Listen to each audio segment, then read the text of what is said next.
നമ്മൾ ഇന്നൊരു unboxing video ആണ് ചെയ്യാൻ പോകുന്നത്. നമ്മൾ ഇന്ന് Realme 5 Proയുടെ അൺബോക്സിംഗ് ആണ് ചെയ്യുന്നത്.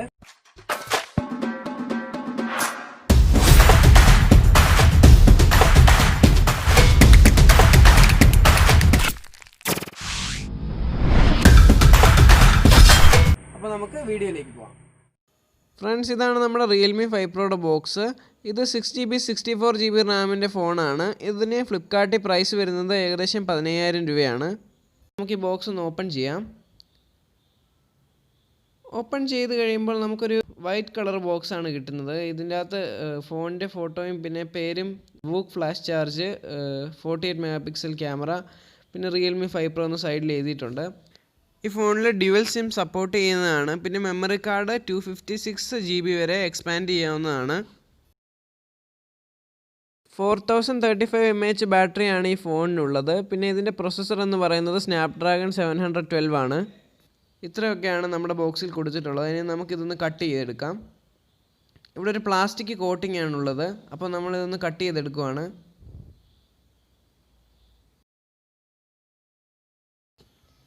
ഇനി നമുക്ക് ഈ ബോക്സ് ഒന്ന് ഓപ്പൺ ചെയ്തെടുക്കാം.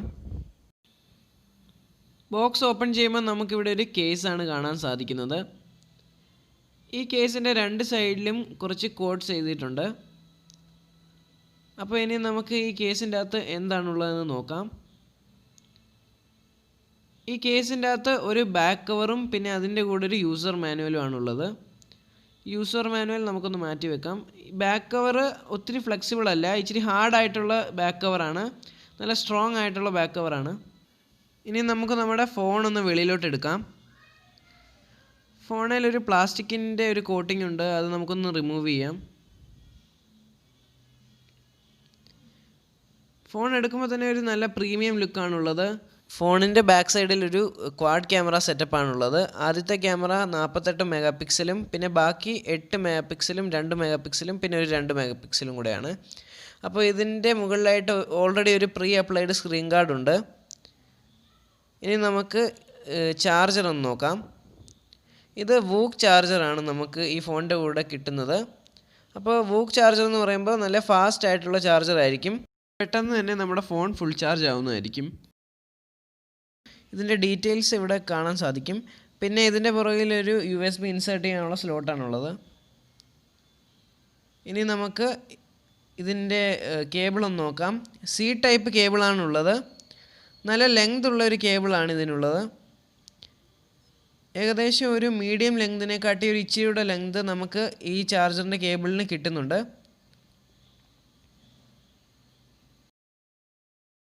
ഇനി നമുക്ക് നമ്മുടെ ഫോണിലേക്ക് നമ്മുടെ ബാക്ക് കവർ ഒന്ന് ഇട്ട് കൊടുക്കാം.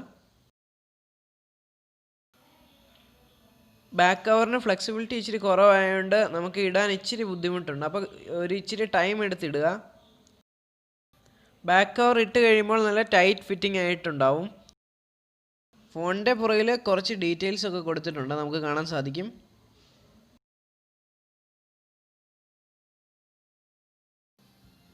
പിന്നെ ഇവിടെ നമുക്ക് വോളിയം ബട്ടണും പിന്നെ പവർ ബട്ടണും കാണാൻ സാധിക്കും. പിന്നെ ഇവിടെ സ്പീക്കർ കാണാൻ സാധിക്കും. പിന്നെ ചാർജിങ്ങിന് ഒരു പോർട്ട്. ഞാൻ നേരത്തെ പറഞ്ഞ പോലെ ഇതിന് ക്വാഡ് ക്യാമറ സെറ്റപ്പാണുള്ളത്. ഒരെണ്ണം 48 MP, രണ്ടാമത്തെ 8 MP, ബാക്കി രണ്ടെണ്ണം 2 MP. പിന്നെ ഫിംഗർ പ്രിൻറ്റ് സെൻസർ ഇച്ചിരി ചെറുതായിട്ടാണുള്ളത്. ഇനി നമുക്ക് ചാർജറിൻ്റെ ഫിറ്റിങ്സ് ഒന്ന് നോക്കാം. നല്ല ടൈറ്റ് ഫിറ്റ് ആയിട്ടാണ് ചാർജറിലോട്ട് USB-യുടെ കേബിള് ഫിക്സ് ആകുന്നത്. ഒട്ടും ലൂസ് അല്ല, നല്ല ടൈറ്റ് ഫിറ്റാണ്. പിന്നെ ഞാൻ നേരത്തെ പറഞ്ഞ പോലെ ചാർജറിൻ്റെ കേബിളിന് നല്ല ലെങ്ത് ഉണ്ട്.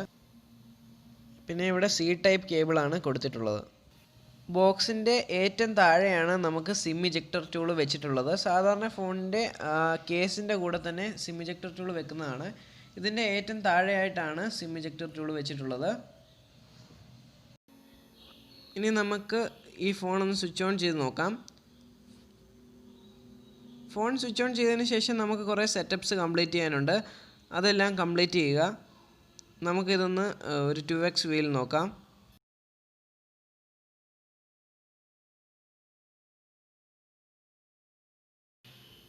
ആദ്യം നമുക്ക് ലാംഗ്വേജ് സെറ്റ് ചെയ്യാനുള്ള ഓപ്ഷനാണ് വരുന്നത്. ഇതിപ്പോൾ മറ്റൊരു ക്യാമറയിൽ എടുത്തുകൊണ്ട് കുറച്ച് ഗ്ലെയർ വരുന്നുണ്ട്. ഈ ഫോണിന് IPS LCD ഡിസ്പ്ലേ ആണ് വരുന്നത്. ഡിസ്പ്ലേ ഒക്കെ നല്ലതാണ്, പക്ഷേ നമ്മുടെ ക്യാമറയിൽ നിന്ന് ഇത് എടുക്കുമ്പോൾ കുറച്ച് ഗ്ലെയർ വരുന്നുണ്ട്. വേറെ പ്രശ്നങ്ങളൊന്നുമില്ല. നമ്മൾ ഈ ഗൂഗിളിൻ്റെ സർവീസസും എല്ലാം ഒന്ന് അക്സെപ്റ്റ് ചെയ്ത് കൊടുക്കുക. നമ്മൾ ബാക്കിയുള്ള സെറ്റിങ്സ് ഒക്കെ സ്കിപ്പ് ചെയ്ത് കൊടുക്കുകയാണ് പെട്ടെന്ന്. പിന്നെ വൈഫൈ അസിസ്റ്റൻസ്, സോഫ്റ്റ്വെയർ അപ്ഡേറ്റ്സ്, ഇതൊക്കെ നമുക്ക് പിന്നെ ചെയ്യാവുന്നതാണ്. ഇതെല്ലാം സ്കിപ്പ് ചെയ്തതിന് ശേഷം നമുക്ക് നമ്മുടെ ഫോണിൻ്റെ ഹോം സ്ക്രീൻ കാണാൻ സാധിക്കും. അപ്പോൾ ഇത് ColorOS 6ലാണ് നമ്മുടെ ഫോൺ വർക്ക് ചെയ്യുന്നത്. ഇതാണ് നമ്മുടെ ഹോം സ്ക്രീൻ. നമ്മുടെ ഫോണിൻ്റെ ആപ്സും ഐക്കൺസും ഒക്കെ ഈ രീതിയിലാണുള്ളത്. പിന്നെ ഇവിടെ നമുക്ക് സ്മാർട്ട് അസിസ്റ്റൻറ്റിൻ്റെ ഒരു ഓപ്ഷൻ ഉണ്ട്, ഇപ്പോഴത്തെ മിക്ക ഫോണിലുള്ളതാണ്. പിന്നെ ഇതിൻ്റെ ടോട്ടൽ ആപ്സ് കാണാനായിട്ട് നമുക്ക് താഴെ നിന്ന് മുകളിലേക്ക് സ്വൈപ്പ് ചെയ്യേണ്ട ആവശ്യമുണ്ട്. ഫ്രണ്ട്സ്, ഇനി നമുക്ക് ഈ ഫോണിൻ്റെ ക്യാമറ ക്ലാരിറ്റി ഒന്ന് ടെസ്റ്റ് ചെയ്യാം. ഈ ഫോട്ടോസൊക്കെ ഞാൻ ഈ ഫോണിൽ തന്നെ എടുത്തേക്കുന്നതാണ്. നമുക്ക് നമ്മുടെ ഫോട്ടോസിൽ കളേഴ്സൊക്കെ നല്ല ക്രിസ്പായിട്ട് കിട്ടുന്നുണ്ട്. മാത്രമല്ല നല്ല ഫോക്കസ്ഡ് ആയിട്ടാണ് ഫോട്ടോസ് എല്ലാം വരുന്നത്. ഞാൻ എടുത്തേക്കുന്ന ഫോട്ടോസൊക്കെ HDR ഓൺ ആക്കിയിട്ടുള്ളതാണ്. പിന്നെ ക്രോമ ബൂസ്റ്റ് എന്ന് പറയുന്നൊരു ഓപ്ഷൻ നമ്മൾ സ്വിച്ച് ഓൺ ചെയ്യുവാണെങ്കിൽ നമ്മുടെ ഫോട്ടോസിന് ഇച്ചിരി കൂടെ സാച്ചുറേഷൻ കിട്ടുന്നതായിരിക്കും. നല്ലൊരു ഫോട്ടോഗ്രാഫിയാണ് നമുക്ക് ഈ ഫോണിൻ്റെ ക്യാമറയിലൂടെ കിട്ടുന്നത്. ഇനി നമുക്ക് മാക്രോ ലെൻസ് വെച്ചെടുത്ത ഫോട്ടോസ് ഒന്ന് നോക്കാം. ഈ ഫോട്ടോസ് മാക്രോ ലെൻസ് വെച്ചെടുത്ത ഫോട്ടോസാണ്. ഫ്രണ്ട്സ്, ഇനി നമുക്ക് നോർമൽ ഫോട്ടോസും പിന്നെ അൾട്രാ വൈഡ് ഫോട്ടോസും നോക്കാം. അപ്പോൾ ഇതാണ് ഒരു നോർമൽ ഫോട്ടോ. അപ്പോൾ ഇത് പൊസിഷനിൽ നിന്ന് ഞാൻ എടുത്ത അൾട്രാ വൈഡ് ഫോട്ടോ ആണ് അടുത്ത് കാണിക്കാൻ പോകുന്നത്. ഇത് ഞാൻ അതേ സെയിം പൊസിഷനിൽ നിന്ന് എടുത്ത അൾട്രാ വൈഡ് ഫോട്ടോ ആണ്.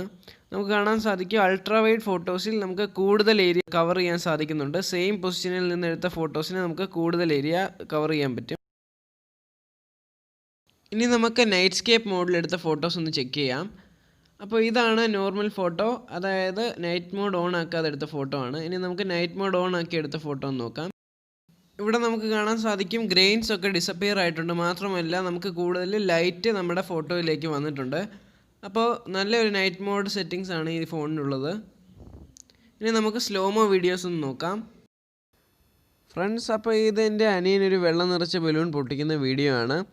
അപ്പോൾ നമുക്കിവിടെ കാണാം നമ്മുടെ വീഡിയോയിൽ യാതൊരു ഫ്ലിക്കറിങ്ങും ഇല്ല. നല്ല സ്മൂത്ത് ആയിട്ടാണ് നമ്മുടെ വീഡിയോ പൊയ്ക്കൊണ്ടിരിക്കുന്നത്. നമുക്ക് നല്ലൊരു സ്ലോമോ ആണ് നമ്മുടെ ഫോണിൽ കിട്ടുന്നത്. ഫ്രണ്ട്സ്, ഞാൻ വീഡിയോ ടെസ്റ്റിന് പ്രത്യേകിച്ചൊരു വീഡിയോ ഇടുന്നില്ല. കാരണം ഈ ഫോണിൻ്റെ ഇൻട്രോയും എക്സ്ട്രോയും എടുത്തേക്കുന്നത് ഈ ഫോണിൻ്റെ ക്യാമറ വെച്ച് തന്നെയാണ്. അപ്പോൾ അതിൽ നിന്ന് തന്നെ നിങ്ങൾക്ക് മനസ്സിലാവും ഇതിൻ്റെ വീഡിയോ ക്വാളിറ്റി എത്ര നല്ലതാണെന്ന്. ഇതിൻ്റെ വീഡിയോ ക്വാളിറ്റി ഇഷ്ടപ്പെട്ടതുകൊണ്ട് തന്നെയാണ് ഞാൻ ഈ ഫോണിൽ തന്നെ ഇതിൻ്റെ ഇൻട്രോയും എക്സ്ട്രോയും ഷൂട്ട് ചെയ്തത്. അപ്പോൾ ഫ്രണ്ട്സ്, നമുക്ക് ഈ ഫോൺ നല്ലൊരു ബഡ്ജറ്റ് ഫോണായിട്ട് തന്നെ പറയാം. കാരണം നമ്മൾ ഇതിൻ്റെ ക്യാമറ നോക്കുകയാണെങ്കിൽ 48 മെഗാ പിക്സലുള്ള ഒരു ക്വാഡ് ക്യാമറ സെറ്റപ്പാണ് ഇതിൽ വരുന്നത്. പിന്നെ മാത്രമല്ല ഇതിൻ്റെ ബാറ്ററി 4035 mAh ആണെങ്കിലും ബൂക്ക് ചാർജർ വെച്ച് നോക്കുകയാണെങ്കിൽ ഭയങ്കര ഫാസ്റ്റ് ചാർജിങ് ആണ്. അപ്പോൾ പെട്ടെന്ന് തന്നെ നമ്മുടെ ഫോൺ ചാർജ് ആവുന്നതായിരിക്കും. പിന്നെ നമ്മൾ പറയുകയാണെങ്കിൽ 6GB 64GB റാമിന് ഈ പ്രൈസിലുള്ള ഫോൺസ് വളരെ കുറവാണ്.